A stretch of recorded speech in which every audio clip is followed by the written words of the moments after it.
পশ্চিমবঙ্গের একটি গ্রাম শালবনপুর। গ্রামের পাশ দিয়েই একটি ব্যস্ততম সড়ক।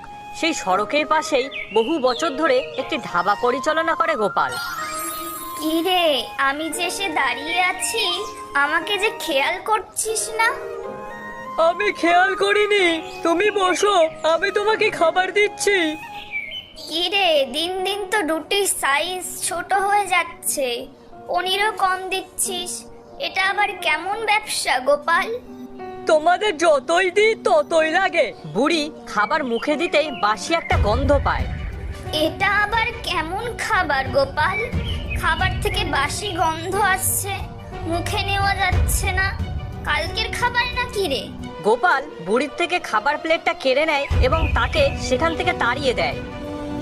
কি করব কিছুই তো বুঝতে পারছি না বন্ধু, কোনো কাঠই তো পেলাম না। কাঠ আর কোত্থেকে আসবে? কোনো মরা গাছই তো আর দেখতে পাচ্ছি না।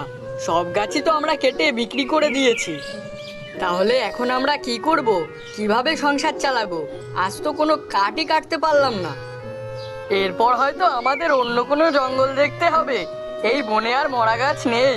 চল, আজ থেকে আর এখানে সময় নষ্ট করে লাভ নেই, বাড়ি চলে যাই। চ। কি গো, এভাবে কতদিন আর ঘরে বসে থাকবে?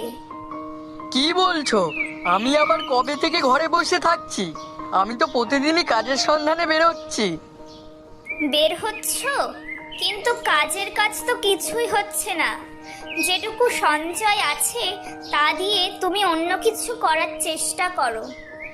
কি করব তুমিই বলো। রাস্তার পাশে তুমি চাইলে একটা ধাবা বসাতে পারো। কিন্তু রতনের কি হবে? ও তো আমার বন্ধু। ওকে ফেলে কি আমি একা এভাবে একটা কিছু করতে পারি?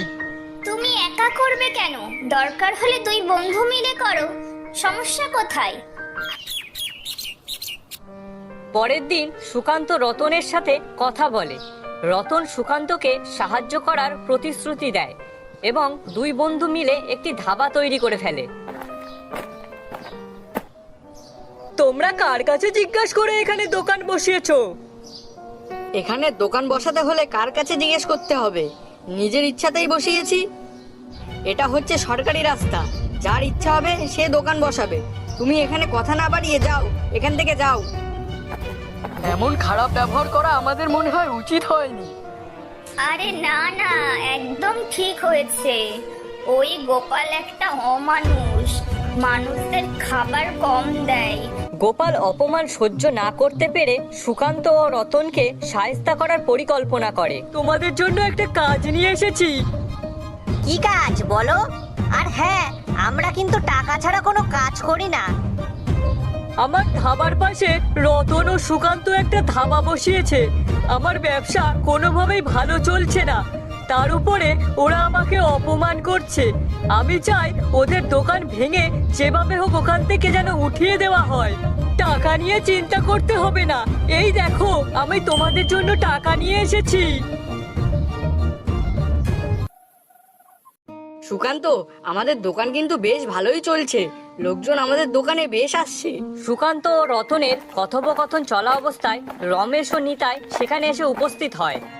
কালকে থেকে তোরা দোকান খুলবি না, তোদের এই দোকান বন্ধ থাকবে। এটা কেমন কথা বলছেন? আমাদের দোকান বন্ধ থাকবে কেন? আমরা কারুর কথা শুনবো না। আমাদের দোকান আমরা সবসময় করব, তাতে আপনাদের কি?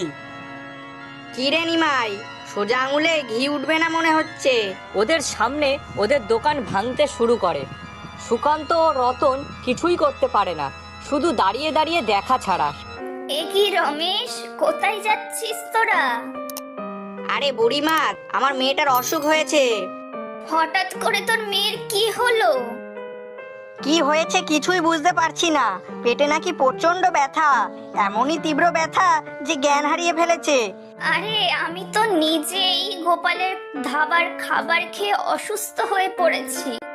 আমি তো সেজন্যই সুকান্ত ও রতনের ধাবা থেকে খাবার খাই, কিন্তু 3 দিন ধরে দেখছি ওরা দোকান খুলছে না।